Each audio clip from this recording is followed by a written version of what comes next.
Assalamualaikum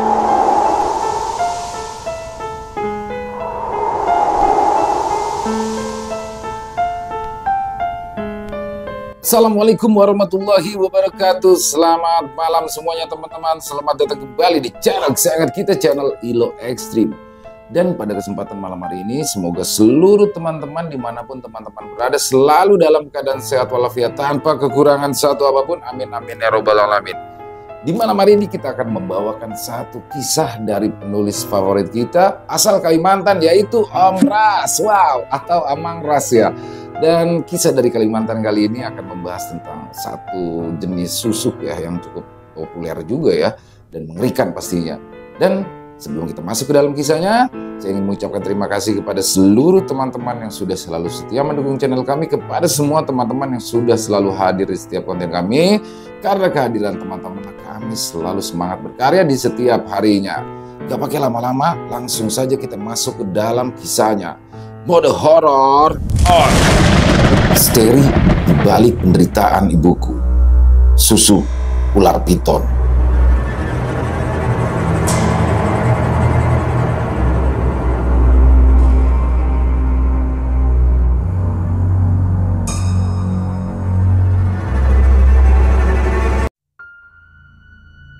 Segerombolan pemuda urakan terlihat sedang menggoda gadis cantik yang pada saat itu sedang berjalan melewati tongkrongan mereka. Bahkan salah seorang dari pemuda tersebut mencoba meraih tangan gadis cantik itu hingga membuatnya marah. Dasar berandalan, bisa tidak sih kalian itu tidak menggangguku sekali saja, hah? Bukannya menyingkir, para pemuda-pemuda tersebut malah tertawa terbahak-bahak mendengar omelan gadis cantik itu. Beruntungnya saat itu seorang bapak tua melerai mereka dan mengantarkan gadis cantik itu untuk pulang ke rumah. "Bagaimana? Kamu baik-baik saja?" tanya bapak itu. "Iya pak, terima kasih ya. Lain kali kalau kamu melihat mereka, lebih baik kamu menghindar. Mereka itu sudah tidak bisa diajak bicara baik-baik." "Baik pak, terima kasih. Oh iya, bagaimana keadaan ibumu?" "Begitulah pak, tidak ada perkembangan," jawab gadis itu. "Yang sabar ya, insya Allah ibumu akan kembali sehat seperti dulu lagi. Amin." Pak Hadran berdiri menatap Dini hingga gadis cantik itu masuk ke dalam rumahnya. Setelahnya barulah beliau berbalik untuk pulang. Di dalam rumah, Dini langsung ke kamar mandi untuk membersihkan tubuhnya. Rasa lelah setelah seharian bekerja membuat emosi Dini menjadi tidak stabil. "Ibu sudah makan?" tanyanya pada sang adik yang bertugas menjaga ibunya selama Dini bekerja. "Ibu tidak mau makan kok. Sudah aku suapi, tapi makanannya dikeluarkan lagi." Dini menghela nafas panjang, lalu ia menatap tubuh ibunya yang terbaring lemah di atas kasur. Ya, ibunya sudah 2 bulan ini mengalami sakit yang cukup aneh. Tubuhnya semakin kurus hingga seperti tinggal tulang yang dibungkus kulit. Meski sudah berobat ke sana kemari sampai tabungan mereka habis, namun tetap tak bisa menyembuhkan sakit yang diderita oleh ibu mereka itu. Beberapa dokter yang ditemui menyatakan pendapat yang berbeda-beda tentang hasil pemeriksaan yang dilakukan pada sang ibu. Entahlah, sebenarnya ibu mereka sakit apa. Yang Dini inginkan saat ini hanya satu, yaitu ibunya kembali sehat normal seperti sedia kala. "Kak, bagaimana kalau kita coba pengobatan kampung pada ibu?" usul Dina. "Maksudmu obat-obatan herbal?" "Iya kak, sejenis itu. Kamu tahu siapa yang bisa?" "Kata temanku yang dari desa sebelah, di tempat dia ada orang yang bisa mengobati penyakit dengan cara tradisional kak. Neneknya temanku itu pernah terkena stroke dan berhasil sembuh setelah berobat di sana." "Tapi ibu kan tidak stroke, Dina. Dokter saja bingung dengan penyakitnya ibu kan?" "Ya, tapi tidak ada salahnya mencoba dulu kan kak." "Baiklah, nanti setelah kakak gajian ya." Dina mengangguk. Malam itu, suasana desa terasa sangat sepi. Setelah makan malam bersama adiknya, Dini langsung beristirahat, pikirannya melayang-layang, memikirkan apa yang sedang terjadi pada keluarganya. Akhirnya, Dini yang sudah terlalu lelah itu pun tertidur. Pagi-pagi sekali, Dini sudah bangun dan ia pun langsung segera membersihkan tubuh ibunya. Nanti beribu makannya Dina, pesan Dini pada adiknya sebelum ia berangkat bekerja. Dina yang baru bangun kala itu hanya mengangguk mengiyakan perintah dari kakaknya. Malam itu, Dini pulang dengan diantar oleh salah satu teman kerjanya. Senyum cerah tersungging di bibir gadis cantik itu. Ya, rupanya mereka baru saja gajian. Bagaimana kondisi ibu Din? Belum ada kemajuan. Makanya aku dan adikku berencana membawa ibu berobat kampung. Semoga ibumu lekas sehat kembali ya, Din. Amin. Makasih ya, Rul. Ucap Dini pada Arul setelah mereka sampai di depan rumah Dini. Ketika memasuki rumah, Dini melongok kala melihat keadaan rumahnya yang seolah seperti kapal pecah. Din, Dina, panggil Dini. Terlihat Dina sedang duduk meringkuk di dekat kasur ibunya. Loh, kamu kenapa Dina? Tanya Dini. Dina tak menjawab, namun isak tangisnya langsung pecah. Maafin aku, Kak, isaknya. Kenapa? Coba cerita sama kakak. Ada apa? Tadi aku ke warung mau beli telur. Rumah tidak aku kunci dan saat aku datang, isi rumah sudah seperti ini, Kak. Berantakan. Tapi kamu gak apa-apa kan? Dina menggeleng. Tapi TV kita hilang, Kak. Ya sudah gak apa-apa. TV masih bisa dibeli kok. Asal kamu dan ibu gak kenapa-napa, itu sudah cukup buat kakak. Kakak tenang. Mendengar ucapan dari kakaknya, Dina semakin terisak. Maafin aku, Kak. Sudah, jangan nangis lagi. Kamu sama ibu sudah makan? Ibu gak mau makan, Kak. Makanan yang sudah aku suapi dikeluarkan terus sama ibu. Ya sudah. Besok kita bawa ibu berobat kampung ya. Keesokan harinya, Dina berangkat seorang diri ke rumah temannya yang berada di desa sebelah. Karena melihat kondisi ibu mereka yang seperti itu sangat tidak memungkinkan untuk dibawa serta.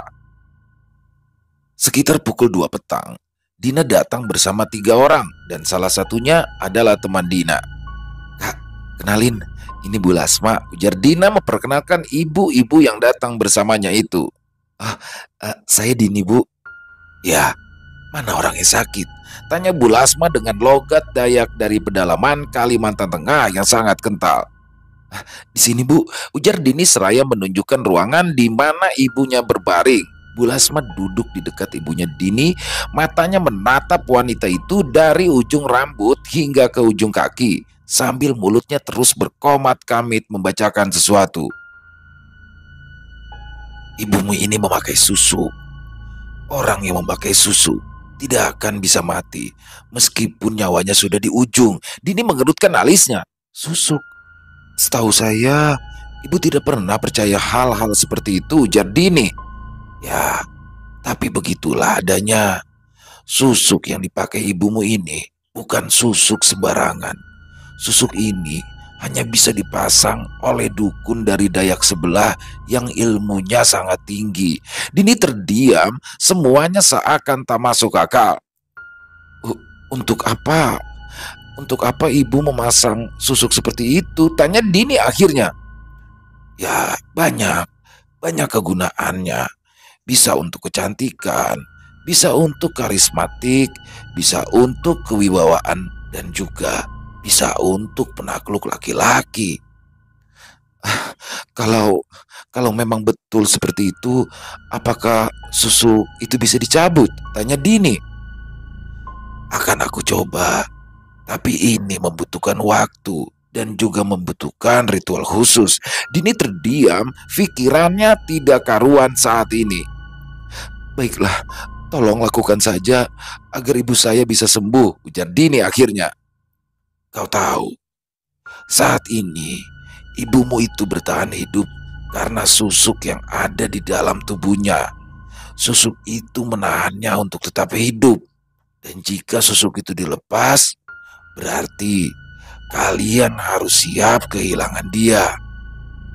Dan kalau kalian membiarkan dia tetap seperti ini, itu sama artinya dengan kalian menyiksanya. Lanjut Bu Lasma. Apakah tidak ada cara lain, Bu? Cara supaya susuk itu bisa lepas dan ibu saya bisa segera sembuh. Bu Lasma menggeleng, matanya kembali menatap tubuh ibunya Dini yang masih terbujur lemah. Selama ini, mungkin apapun makanan dan juga minuman yang kalian berikan pasti keluar dengan sendirinya, kan? Iya Bu, selalu bila saya suapin, makanan itu pasti dikeluarkan lagi, jawab Dina. Nah, itu sudah tanda-tandanya bahwa dia sudah tidak bisa lagi menelan makanan. Dina menatap Dini yang sepertinya sangat berat untuk membuat keputusan. Kak, kita ikhlaskan saja ya. Kita bantu ibu untuk bisa bebas dan pulang dengan nyaman. Mendengar ucapan dari sang adik, Dini langsung menangis. Ia tak bisa membayangkan bagaimana kehidupan mereka berdua tanpa sosok seorang ibu lagi. Aku juga sayang sama ibu, Kak. Tapi kakak dengar sendiri kan kata Bu Lasma, kalau ibu sudah tidak ada harapan. Dan tanda-tanda yang dibilang Bu Lasma tadi memang sama dengan apa yang terjadi pada ibu. Sekarang kita jangan egois ya Kak. Kita harus mengikhlaskan ibu supaya ibu tidak tersiksa lagi. Baiklah, tolong lepaskan susuk itu pada ibu, ujar Dini. Akhirnya Bu Lasma mengangguk, lalu kemudian ia beranjak. Aku akan pulang dulu untuk mempersiapkan ritual pelepasan susuk pada ibumu. Nanti malam aku akan kemari lagi, ujar Bu Lasma sebelum pulang. Setelah Bu Lasma pulang, kedua kakak beradik itu hanya duduk melamun dengan pikiran yang benar-benar kacau. Mereka tinggal menunggu kedatangan Bu Lasma dan bersiap untuk kehilangan sosok ibu yang sangat mereka cintai. Lamunan Dini membawanya ke 10 tahun yang lalu, di mana saat itu ia masih berusia 15 tahunan. Selepas ayahnya meninggalkan mereka pergi merantau dan tak pernah kembali lagi, ibunya lah yang mengambil alih tanggung jawab untuk menafkahi Dini dan juga Dina. Dini masih sangat ingat betapa susahnya dulu sang ibu mencari nafkah untuk mereka. Sampai-sampai ibunya ini tidak pernah pulang selama 3 hari dan menitipkan mereka pada tetangga hanya demi mencari sesuap nasi. Dan setelah itu, ibunya pun menjadi sering meninggalkan mereka. Dalam 1 bulan, ibunya bisa pergi dan tidak pulang selama 2 minggu. Entah apa pekerjaan ibunya pada saat itu. Yang pasti, semenjak saat itu mereka tidak lagi kekurangan uang. Dini dan Dina bisa bersekolah lagi dan bisa makan sepuasnya tanpa takut kelaparan lagi. Namun, hal itu tidak berlangsung lama. Keluarga mereka mulai dibusui oleh warga. Bahkan tetangga tempat Dini dan Dina menginap saat ibunya tidak ada pun kini tak lagi mengizinkan mereka ke sana. Mereka mulai berpindah-pindah tempat tinggal, karena dimanapun mereka tinggal, orang-orang sekitaran seakan-akan memusuhi mereka. Dini juga masih ingat saat ibunya dilempari batu dan diteriaki pelacur oleh beberapa orang-orang itu. Tapi Dini tak pernah sekalipun mempercayai omongan orang yang berkata jelek tentang ibunya, karena Dini yakin jika ibunya adalah orang baik dan merupakan sosok ibu yang bertanggung jawab pada anak-anaknya. Dina ingin sekali membalas amarah orang-orang itu. Namun, sang ibu selalu mencegah dan menyuruhnya untuk tetap diam saja. Kak, Bu Lasma datang, ujar Dina membuyarkan lamunan Dini. Ia mengusap air mata yang jatuh di pipinya. Bu Lasma bersama 1 orang yang ikut bersamanya itu mulai mengatur dan menata benda-benda yang sudah ia bawa. Ayamnya taruh di mana, Bu? Tanya teman Dina yang kala itu juga turut ikut membantu. Oh, letakkan saja di situ, ujar Bu Lasma menunjuk nyiru yang terbuat dari anyaman rotan. Parapin dihidupkan, Aroma dupa dan kemenyan saling bertabrakan. Semakin lama asap dari parafin mulai mengepul dan memenuhi ruangan itu. Dina dan Dini dan juga temannya disuruh untuk duduk agak menjauh saat ritual khusus itu dimulai. Bu Lasma mulai membacakan mantra yang terdengar aneh dan tidak difahami oleh kedua kakak beradik itu. Asap dari parafin ditiupkan ke seluruh tubuh ibunya Dini. Setelahnya, kelapa yang sudah dibuang sabutnya itu dipecahkan tepat di atas tubuh sang ibu. Air dari kelapa diguyurkan hingga ke ujung kakinya. Mantra terus dirapalkan dan kini ayam hidup tersebut diletakkan bergantian pada kepala depan dan belakang, bahu depan dan belakang, dada depan dan belakang, perut hingga kaki. Hal itu terus diulang-ulang hingga tiba-tiba ayam tersebut mengeluarkan suara seperti kesakitan.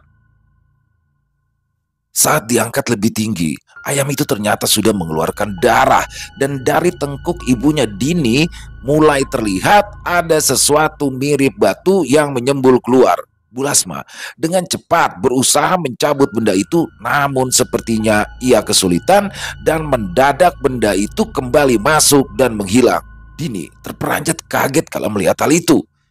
Tiba-tiba orang yang membantu Bu Lasma menjerit kesakitan. Ia berguling-guling dan menendang-nendang dengan kakinya, sementara tubuhnya seolah seperti terikat oleh sesuatu yang tidak terlihat. Bu Lasma lantas melemparkan ayam yang dipegangnya dan sesaat kemudian ayam itu menggelepar-gelepar lalu mati dengan keadaan tubuh yang remuk.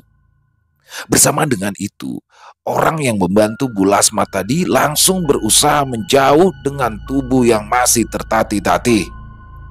"Ayamnya masih ada?" tanya Bu Lasma pada temannya Dina. Ada Bu, tapi di bawah." "Cepat, ambil sekarang." Bergegas temannya Dina keluar rumah untuk mengambil ayam yang masih ada 1 ekor. Ayam itu lalu diserahkan kepada Bu Lasma dan Bu Lasma langsung mengulang kembali ritual seperti tadi. Benda itu kembali lagi muncul di tengkuk ibunya Dini setelah ayam yang digunakan untuk ritual mengeluarkan suara kesakitan. Dan kali ini Bu Lasma langsung menusuk kulit di sekitaran benda itu dengan menggunakan lidi. Alhasil benda itu tak lagi bisa masuk ke dalam kulit. Bu Lasma lantas mengangkatnya dengan perlahan dan akhirnya ia berhasil mengeluarkannya. Benda itu berbentuk bulat mirip batu. Setelah benda itu berhasil dikeluarkan, tiba-tiba ibunya Dini mengerang disertai tubuhnya yang terlihat mengejang. Beberapa saat setelahnya tubuh itu mulai melemah. Dina memeriksa denyut nadi ibunya. Sesaat ia terdiam lalu menatap sang kakak dengan mata berkaca-kaca. Ibu sudah pergi, Kak." Tangis kedua kakak beradik itu pecah. Keduanya memeluki tubuh sang ibu yang kini sudah tidak bernyawa. Beruntungnya di sana ada teman Dina dan juga Bu Lasma.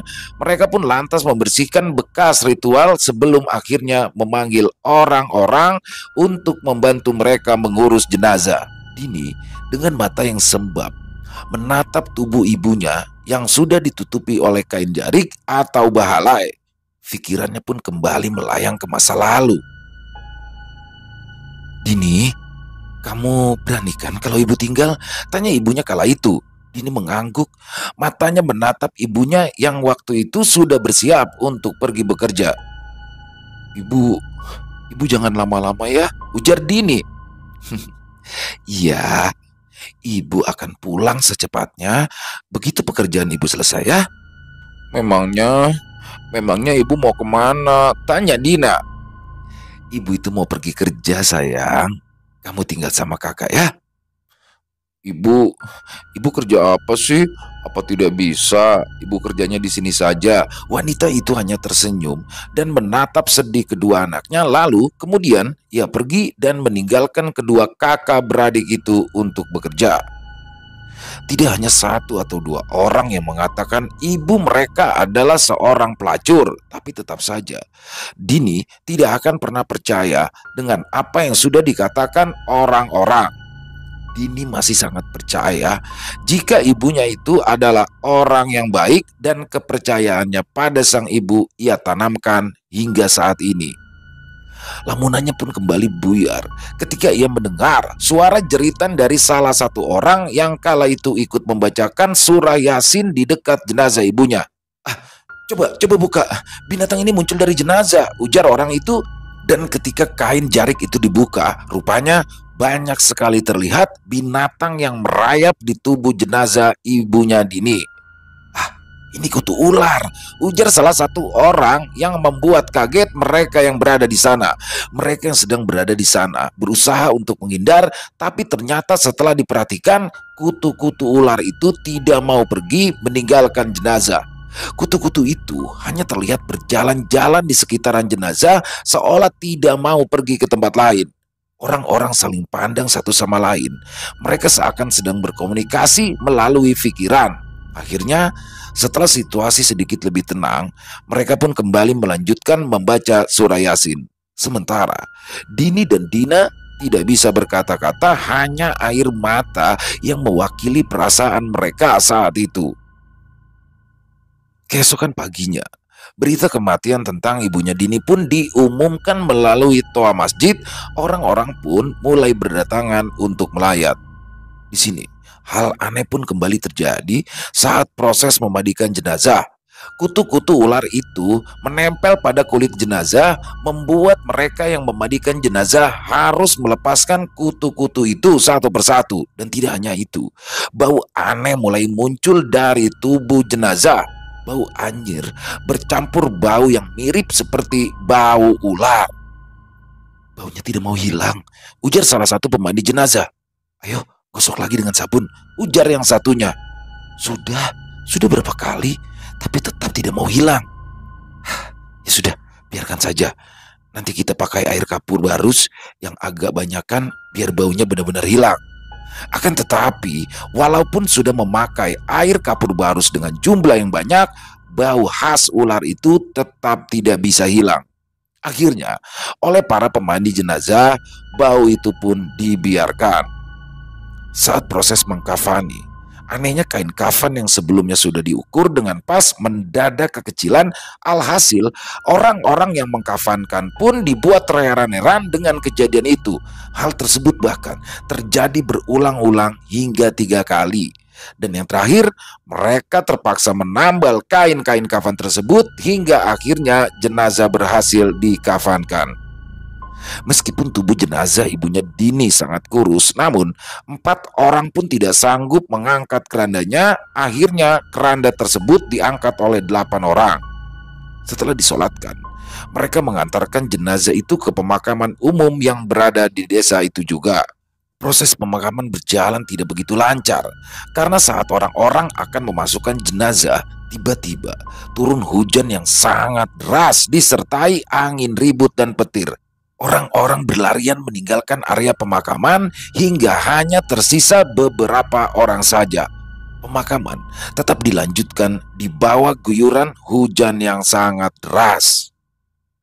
Di malam harinya, setelah acara menurun tanah, Dini dan Dina tidur saling berpelukan. Mereka saling menguatkan satu sama lain. 1 minggu setelah ibu mereka meninggal, kedua kakak beradik itu mulai mendengar desas-desus tidak mengenakan tentang kematian ibunya. Orang-orang mengaku mulai diteror sosok hantu yang mirip dengan ibu mereka.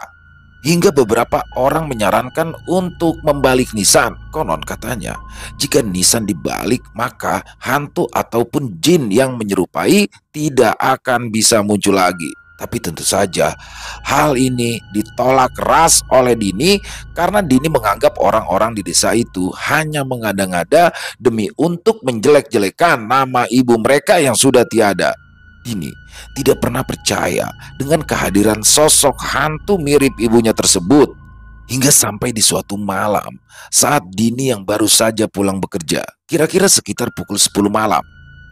Jalanan di sepanjang desa sudah sangat sunyi dan Dini pun berjalan dengan langkah tergesa-gesa agar bisa cepat sampai di rumahnya. Namun, di tengah jalan yang tidak ada rumah, Dini dihadang oleh para pemuda yang memang biasa sering mengganggunya. Dini mencoba berlari, namun dia berhasil ditangkap. Dini diseret ke pinggir jalan hingga memasuki semak-semak. Mereka semua mencoba memperkosanya. Namun, secara tiba-tiba salah satu dari pemuda-pemuda itu berteriak histeris dan menunjuk-nunjuk sesuatu yang berada di belakang temannya. Entah apa yang mereka lihat saat itu, tapi yang pasti pemuda-pemuda itu mulai lari tunggang langgang meninggalkan Dini seorang diri.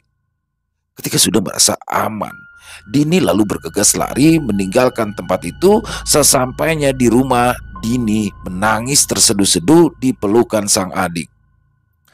Dan keesokan harinya, Dini bersama Dina memutuskan untuk pindah ke kota. Ya, mereka akan pergi meninggalkan desa setelah banyaknya hal-hal yang tidak enak yang sudah mereka rasakan. Mereka berharap hidup di kota akan membuat mereka lebih bahagia meskipun sosok ibu sudah tak lagi bersama mereka. Tapi terkadang harapan tidak sesuai dengan kenyataan. 1 bulan mereka tinggal di kota. Sesuatu yang tidak diharapkan muncul. Di malam itu, Dini bermimpi didatangi oleh ibunya. Sang ibu menangis sambil menatapnya dari kejauhan. Dalam mimpinya itu, ia merasa seolah seperti ada yang ingin ibunya sampaikan. Namun, saat mereka hampir berpelukan, Dini terbangun. Bantal Dini bahkan sampai basah oleh air mata ketika ia bangun dari tidurnya. Berselang hanya beberapa hari setelah memimpikan sang ibu, sosok ayah yang dulu pergi meninggalkan mereka kini datang kembali untuk meminta balas budi. Kalau tidak ada aku, kalian berdua tidak mungkin terlahir di dunia ini. Jadi, sudah seharusnya kalian berbakti dan membalas jasa-jasaku, ujar lelaki berusia 50-an tahun tersebut dengan tatapan mata yang tajam. Tapi kau meninggalkan kami, menelantarkan kami dan ibu. Kau tidak akan pernah tahu sesusah apa hidup kami waktu itu kan? Dan sekarang kau datang hanya untuk meminta kami berbakti, ujar Dini gusar, wajahnya memerah, matanya mulai berkaca-kaca. Perempuan itu membawa kalian kabur. Kalian sengaja dibawa berpindah-pindah tempat untuk menghindariku. Puas aku mencari kalian, tapi tidak pernah ketemu. Dini dan Dina terdiam, namun mereka tak sepenuhnya percaya perkataan laki-laki yang sudah mengaku sebagai ayah mereka tersebut. Kalian tahu betapa beratnya kehidupanku saat aku menyadari bahwa aku kehilangan kalian berdua. Hidupku nyaris hancur karena alkohol yang kutenggak beruntung. Saat itu aku ditolong oleh seorang perempuan yang kini menjadi ibu tiri kalian. Dan bila saat ini aku ingin menemui anak-anakku dan meminta mereka berbakti padaku, apakah itu salah? Dini dan Dina semakin tak bisa berkata apa-apa karena apa yang dikatakan oleh ayah mereka itu mungkin ada benarnya juga. Kehidupan keduanya pun berubah drastis saat bertemu ayah mereka. Dina yang sebelumnya tidak bekerja kini disuruh untuk bekerja dengan alasan dia harus bisa mandiri tanpa berharap pada orang lain. Uang gaji mereka berdua pun dikelola oleh sang ayah dan semua kebutuhan seperti membayar rumah kontrakan dan untuk membeli bahan makanan ayah mereka lah yang menyediakan. Mereka pun juga terpaksa harus pindah dari rumah kontrakan sebelumnya yang cukup nyaman ke rumah kontrakan yang jauh lebih kecil, sempit yang berada di belakang pasar. Kak, aku rasa sudah tidak tahan hidup seperti ini. Aku merasa kita berdua seolah seperti dimanfaatkan. Ayah dan istrinya hidup nyaman dengan uang gaji kita, tapi kita berdua malah hidup seperti ini, ujar Dina di pelukan sang kakak. Dini mengangguk, matanya mulai berkaca-kaca. Aku rindu ibu, Kak. Andai ibu masih ada, mungkin kita tidak akan seperti ini. Dini mengusap bau adiknya. Ya, ia juga sama. Sama-sama merindukan sang ibu. Kak, bagaimana kalau kita pindah saja? Dina, kita kan tidak punya uang. Kamu kan tahu sendiri kan, semua uang gaji kakak dan gajimu itu diambil ayah. Tapi aku sudah benar-benar tidak tahan hidup seperti ini, Kak. Mau membeli makanan yang aku mau saja rasanya susah. Dini menghela nafas panjang. Apa yang dikatakan adiknya memang benar adanya. Baik, aku akan mencoba meminta tolong pada teman-temanku. Semoga saja mereka mau memberikan kita pinjaman supaya kita berdua bisa pergi dari sini ya. Dina mengangguk. Ya kak, aku juga akan meminta tolong sama teman-teman kerjaku. Ya, beruntungnya mereka, semua teman-teman di lingkungan tempat kerjanya mau membantu. Mereka semua ikut prihatin dengan apa yang menimpa kedua kakak beradik tersebut. Dan hari itu, mereka berdua meninggalkan kota tersebut tanpa membawa apapun selain uang hasil pinjaman yang sudah mereka peroleh. Saat sudah berada di dalam bus, keduanya pun saling pandang dan tersenyum. Keduanya begitu menikmati perjalanan panjang tersebut. Ya, perjalanan yang akan membawa mereka menuju ke tempat yang baru, tempat di mana mereka akan memulai kembali kehidupan barunya. Mereka sampai di terminal sekitar pukul 5 subuh dan mereka juga harus menunggu hingga pagi untuk mencari tukang ojek yang akan mengantarkan mereka ke sebuah alamat yang sudah diberikan salah satu temannya di tempat kerja sebelumnya. Alamat itu merupakan alamat sebuah rumah milik keluarga teman Dini yang sudah tidak ditinggali, dan dengan izin temannya itulah mereka bisa tinggal di sana tanpa harus membayar uang sewa. Dengan kalian merawat rumah itu saja sudah cukup kok, pesan temannya waktu menolak saat Dini menanyakan biaya sewa rumahnya. Sekitar pukul 7 pagi, setelah mereka sarapan di salah satu warung yang berada di terminal, kedua kakak beradik itu pun pergi bersama dua tukang ojek yang siap mengantarkan keduanya untuk menuju alamat yang mereka cari. Sesampainya di alamat tersebut, mereka memandangi rumah yang terbuat dari kayu ulin tersebut. Rumah itu sangat besar jika hanya mereka berdua yang menempati. Di samping rumah itu terdapat 3 makam. 2 makam orang dewasa dan 1 makam anak kecil. Mungkin itu adalah makam milik keluarga temannya Dini. Area halaman dan samping rumah memiliki tanah yang cukup luas, sementara di belakang rumah itu terdapat hamparan pohon karet. Butuh waktu nih untuk membersihkan rumah ini, ujar Dini pada sang adik. Ya, untuk saat ini kita bersihkan saja yang perlu-perlu dulu kak, sisanya nanti setelah kita sudah mendapatkan pekerjaan. Dini mengangguk. Tepat di seberang jalan terdapat jajaran rumah warga desa. Kebetulan pada saat itu ada seorang perempuan yang terlihat sedang menjemur pakaian di luar rumahnya. Melihat perempuan itu, Dini pun lantas menghampirinya guna menanyakan tempat orang-orang menjual barang pecah belah. Perempuan itu sangat ramah dan ia juga mengajukan diri untuk menemani kedua gadis itu untuk berbelanja membeli barang-barang yang mereka perlukan. Pasarnya cukup jauh dan berhubung di sini tidak ada taksi, aku bisa kok membantu mengantarkan kalian ke pasar, ujar perempuan itu yang memperkenalkan diri dengan nama Ria. Wah, terima kasih banyak ya Ria. Aku mau kalau tidak merepotkan, ujar Dini. Tentu saja tidak. Berhubung hari ini aku libur kerja, ya jadinya aku bisa membantu dan menemani kalian. Setelah selesai membeli beberapa lembar baju dan peralatan seperti sapu, sikat lantai, dan pel, mereka pun mulai membersihkan rumah tersebut. Ria yang saat itu sedang membantu mereka tampak melihat-lihat isi rumah tersebut. Rumah ini sudah sangat lama kosong. Aku baru kali ini masuk ke dalamnya. Wah, ternyata masih sangat bagus, ucap Ria. Ya, tapi wajar saja, karena kan memang keseluruhan bangunan rumah ini menggunakan kayu ulin. Ri, kamu sendiri asli orang sini? Tanya Dini. Oh, bukan, aku juga orang pindahan. Kira-kira sekitar 3 tahun lalu lah ya aku pindah ke sini. Oh ya, apakah kalian sudah ada rencana mau bekerja di mana? Tanya Ria. Belum tahu Ria, kami ke sini dalam keadaan terdesak, makanya kami tidak membawa barang apapun. Baju saja yang kami bawa ini, hanya ini yang kami kenakan, jawab Dini. Pas sekali kalau begitu. Di tempatku bekerja, itu sedang dibuka lowongan pekerjaan untuk menjaga toko baru. Barangkali ada rezekimu di situ, Din, ujar Ria dengan antusias. Aku mau, Ri, mau. Ya, tapi gajinya kecil. Gajinya cuma sekitar 1,5 juta per bulan. Gak apa-apa, itu sudah lumayan. Yang penting aku ada kerjaan, ujar Dini. Kalau pekerjaan untukku ada, tanya Dina yang sedari tadi mendengarkan obrolan kakaknya dan juga Ria. Dia terdiam seolah seperti sedang memikirkan sesuatu. Iya. Kalau masih ada tapi ya, beberapa minggu yang lalu aku itu mendengar ada yang sedang mencari orang untuk bantu-bantu di warung kuliner di samping pasar tadi.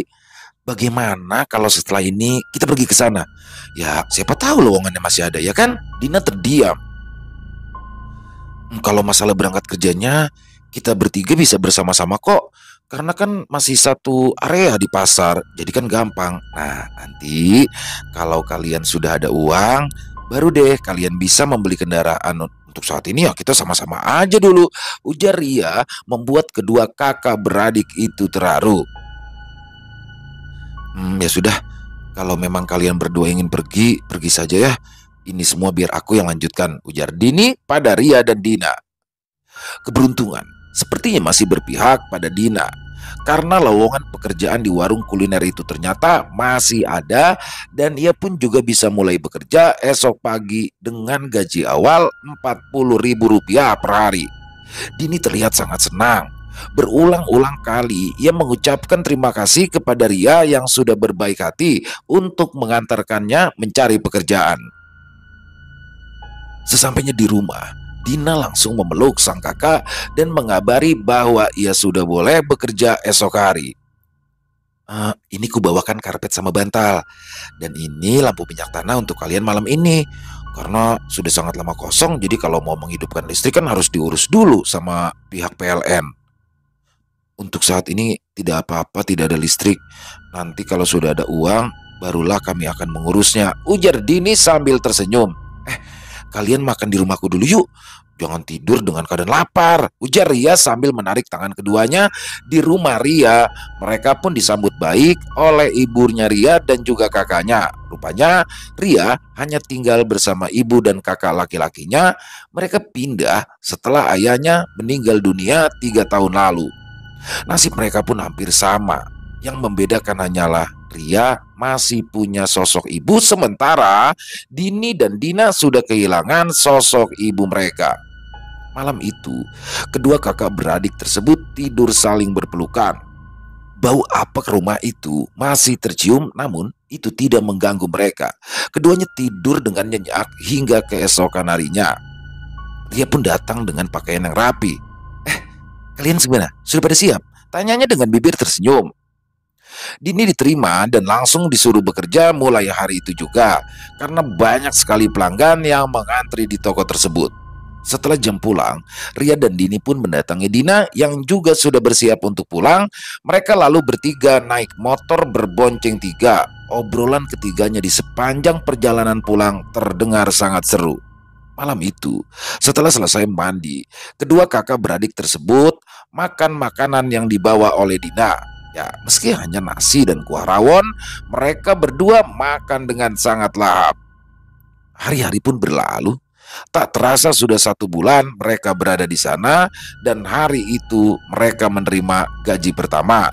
Mereka juga langsung mentraktir Ria untuk makan-makan dan membelikan kakak serta ibu Ria makanan. Terima kasih ya, Ri. Kamu adalah teman pertama kami di sini. Kalau tidak ada kamu, entah bagaimana nasib kami. Apa sih? Aku juga senang loh bisa bantu kalian. Kalian adalah teman terbaikku. Apapun yang terjadi, kuharap kita bertiga akan selalu begini ya. Ketiganya pun berpelukan dengan hangat. Ibu Ria menatap mereka dengan senyum yang haru. Malam itu, Dini kembali memimpikan sang ibu. Kali ini ia melihat ibunya sedang berlari dikejar oleh ular-ular raksasa, dan tiba-tiba salah satu ular raksasa itu melumat habis tubuh ibunya hingga tak bersisa. Mimpi itu membuat Dini langsung terbangun dengan tubuh penuh keringat. Entah pertanda apakah mimpinya itu. Setelah merasa sedikit lebih tenang, Dini pun langsung mendoakan sang ibu. Air matanya kembali jatuh kala mengingat almarhum ibunya. Blah! Suara dari arah luar jendela cukup mengagetkan Dini. Ia lantas diam-diam mengintip melalui celah jendela dan betapa terkejutnya dia kala melihat seorang laki-laki berpakaian hitam yang sedang menaburkan sesuatu di tanah. Dini berpura-pura batuk untuk melihat reaksi dari orang tersebut, dan ternyata setelah mendengar suara batuk Dini, orang itu pun langsung pergi. Pasti ada niat yang tidak baik, pikir Dini saat itu. Keesokan paginya, pagi-pagi sekali, ia pun langsung memeriksa tanah di luar jendela tersebut, dan ia pun menemukan beberapa bunga-bunga kering di atas tanah, dan juga ada semacam serpihan-serpihan kayu berwarna hitam legam di sana. Dini, ada apa? Tanya Ria yang datang menghampirinya. Semalam, semalam ada orang yang menaburkan sesuatu di sini, Ria. Sepertinya bunga-bunga kering dan serpihan kayu ini yang orang itu sebarkan di sini. Hah? Ucap Ria dilengkapi dengan raut kagetnya. Sebentar ya, biar aku tanyakan sama ibuku dulu. Ini artinya apa? Ujar Ria. Lalu ia berlari pulang ke rumahnya, dan tidak lama kemudian ia kembali lagi bersama sang ibu. Ibunya Ria mengambil serpihan kayu itu lalu menciumnya. Ah, ini kayu yang ditakuti ular. Ibu lupa nama kayunya, tapi di daerah kita orang-orang masih banyak yang menggunakan kayu ini untuk menangkal kedatangan ular ke rumah-rumah. Ular? Iya. Sepanjang hari, Dini terus memikirkan maksud dari orang yang sudah menyebarkan kayu itu di rumah yang mereka tempati, tapi ia tak jua menemukan jawabannya. Saat pulang kerja pun, Dini masih sibuk dengan pikirannya sendiri, sampai-sampai Dina dan Ria dibuat bingung dengan perubahan sikap Dini. Kamu masih mikirin tentang kayu pengusir ular itu ya? Tanya Ria. Iya, sudah, jangan terlalu difikirkan. Ya, mungkin saja maksud orang itu baik, supaya kalian berdua aman tanpa gangguan ular. Tuh, di belakang rumah yang kalian tempati itu kan kebun karet. Ya, jadi besar kemungkinan kalau ular-ular dari kebun itu bisa datang ke rumah kalian untuk bersarang. Dini mengangguk. Ya, mungkin apa yang Ria katakan ada benarnya. Malam itu, setelah selesai makan, keduanya pun lantas beristirahat dan saling bercerita tentang hari-hari mereka. Di tengah malam, Dini kembali terbangun setelah memimpikan mimpi yang sama dengan malam kemarin. Dini duduk. Ia memikirkan makna dari mimpinya tersebut, namun tidak peduli seberapa keras ia berpikir dan mencoba menerka-nerka, ia sama sekali tidak bisa memecahkan arti dari mimpinya tersebut. Hari itu, di tempatnya bekerja, Dini mendapatkan teguran dari sang bos karena semenjak Dini yang menjaga toko, toko itu kini menjadi sepi pembeli. Tapi saya sudah melakukan seperti apa yang sudah ibu perintahkan, ujar Dini. Ya, sopan saja tidak cukup, Dini. Kamu itu harus terlihat menarik di mata pembeli. Maksud ibu, saya harus memakai rok pendek. Wanita itu terkekeh. Untuk terlihat menarik itu ya enggak melulu harus berpakaian seksi, Dini. Kamu bisa terlihat menarik dengan cara lain. Ya, tanpa harus mengubah penampilanmu. Dini mengerutkan alisnya. Ia tak mengerti dengan apa yang sebenarnya ingin disampaikan oleh bosnya tersebut. Jadi saya harus bagaimana, Bu? Kamu bisa kok menggunakan susuk pengasihan agar orang-orang yang melihatmu menjadi tertarik. Dan saat kamu menawarkan barang daganganmu, mereka akan dengan sukarela membelinya. Dini terperangah mendengar perkataan bosnya itu. Ia tidak menyangka saran menyesatkan itu datang dari seorang wanita yang terlihat sangat baik dan anggun tersebut. Dini akhirnya menggeleng. Tidak, Bu, saya tidak mau memakai susuk. Saya tidak ingin mengambil resiko besar karena sudah memasang susuk, ujar Dini menolak dengan tegas. Ya, aku juga tidak akan memaksa sih. Tapi mulai hari ini kau sebaiknya bekerja di bagian gudang saja lah ya. Karena nanti akan ada yang menggantikanmu sebagai kasir dan penjaga toko ini. Dini menghela nafas panjang. Andai ia tidak membutuhkan pekerjaan, mungkin hari itu juga dia akan resign. Ria, apa kamu juga memakai susuk? Tanya Dini tiba-tiba. Enggak, tidak memakai susuk sih. Aku hanya menggunakan minyak pengasihan yang diberikan sama ibuku. Ibuku melarang aku untuk menggunakan susuk karena sih katanya orang yang memakai susuk itu nantinya akan sulit mati. Dini mengangguk. Apa di sini memang harus menggunakan hal-hal semacam itu untuk mencari pelanggan? Ya enggak semuanya sih, tapi apa salahnya kita bersyarat? Karena di sini biasanya kan kalau usaha ramai maka akan dirusak orang. Nah, salah satu gunanya susuk itu ya untuk menangkal hal-hal itu. Apa tidak bisa dengan air dari Ustadz? Ya bisa aja sih, tapi biasanya itu kan gak bertahan lama. Karena yang merusak pasti akan tahu, lalu kembali mengulanginya lagi. Dan begitu saja seterusnya. Dini terdiam. Kini ia tahu makna dari mimpinya. Mungkin ibunya tidak mau kalau sampai Dini terjerumus karena memasang susuk. Dini tidak akan pernah mengulangi kesalahan yang pernah ibu perbuat, batinnya. Ya, meskipun bekerja di gudang, Dini tetap semangat dan berbahagia menjalani hari-harinya. Ia pun mulai mengumpulkan sedikit demi sedikit uang setiap bulannya untuk mencicil pinjaman pada teman-temannya dulu. 1 tahun telah berlalu. Kini, rumah yang mereka tempati itu tidak lagi gelap gulita. Listrik sudah sambungkan kembali ke rumah itu. Dan kini, kedua kakak beradik tersebut juga sudah punya kendaraan untuk mereka berjalan-jalan di hari liburnya. Dan persahabatan antara mereka dengan Ria masih terjalin hingga saat ini. Selesai. Wow, luar biasa kisah dari Om Ras. Ini salah satu pengetahuan baru juga ya.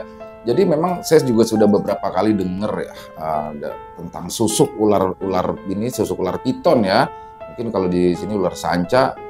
Itu memang beberapa kali saya dengar dan ternyata imbasnya luar biasa ya, seperti yang dialami oleh ibunda dari Dini. Alhamdulillah bisa datang yang membantu dan alhamdulillah juga akhirnya susuknya berhasil dikeluarkan hingga akhirnya bisa pergi dengan tenang. Dan ini bisa menjadi pembelajaran buat kita semua bahwa kesenangan, kebahagiaan sesaat sampai akhirnya harus sulit untuk meregang nyawa di akhir hayatnya. Ini tersiksa banget. Ya untung saja berkat jalannya jadi tahu. Dan di sini juga dalam kisah ini perjalanan berliku seorang Dini dan Dina ya, 2 kakak beradik setelah tinggal ayahnya, tinggal ibunya, rantau ke kota dan bertemu orang yang mengaku sosok ayahnya sampai diperas kemudian. Luar biasa. Sampai akhirnya happy ending. Dia juga hampir nyaris dipengaruhi oleh bosnya untuk terkait pemasangan susuk ya. Jadi ya dihindarin aja, kita yang pasti-pasti aja lah ya. Dan Om Ras sekali lagi keren banget kisahnya. Ditunggu lagi ya Om Ras ya, kisah-kisah dari Kalimantan yang pasti seru-seru banget. Dan semoga kisah tadi bisa menghibur teman-teman semua, khususnya para pecinta penikmat horor. Lebih khususnya lagi kepada para subscriber dari channel Ilo Extreme. Dan silakan buat teman-teman mungkin yang punya pendapat lain ya, punya komentar lain terkait kisah tadi, bisa dituliskan di kolom komentar ataupun hanya sekedar saling menyapa. Insya Allah kami akan membalasnya satu persatu. Buat yang suka dengan videonya bisa diklik tombol like-nya, tombol jempolnya, atau bisa juga di-share link videonya ke teman-teman yang lain. Buat yang belum subscribe, yuk klik tombol merah subscribe-nya. Jangan lupa lonceng notifikasinya dinyalakan agar teman-teman selalu mendapatkan notifikasi dari konten-konten yang akan kami upload selanjutnya. Dan untuk channel Ilo Extreme ini kami upload di setiap malamnya, setiap jam 7 malam waktu Indonesia bagian Barat. Dan buat teman-teman yang mungkin punya kisah horor misteri yang diangkat dari kisah nyata ya, dari pengalaman pribadi, apabila berkenan untuk dibawakan di channel kami, silakan bisa mengirimkannya ke nomor telepon yang ada di bawah sini. Dan bebas ya, dalam bentuk tulisan boleh, dalam bentuk audio boleh, senyamannya teman-teman aja. Dan buat yang sudah mengirimkan kisah, kami ucapkan terima kasih. Di akhir kata saya Ilo mengucapkan permohonan maaf apabila ada kata-kata saya yang salah ataupun ada kata-kata saya yang kurang berkenan di hati teman-teman. Saya mohon dibukakan pintu maaf yang seluas-luasnya. Sampai berjumpa lagi di konten-konten kami selanjutnya yang pasti tidak kalah ngerinya, yang pasti tidak kalah seramnya, masih bersama saya Ilo di channel Ilo Extreme. Salam sehat, sukses selalu untuk kita semua. Amin amin ya rabbal alamin. Wassalamualaikum warahmatullahi wabarakatuh.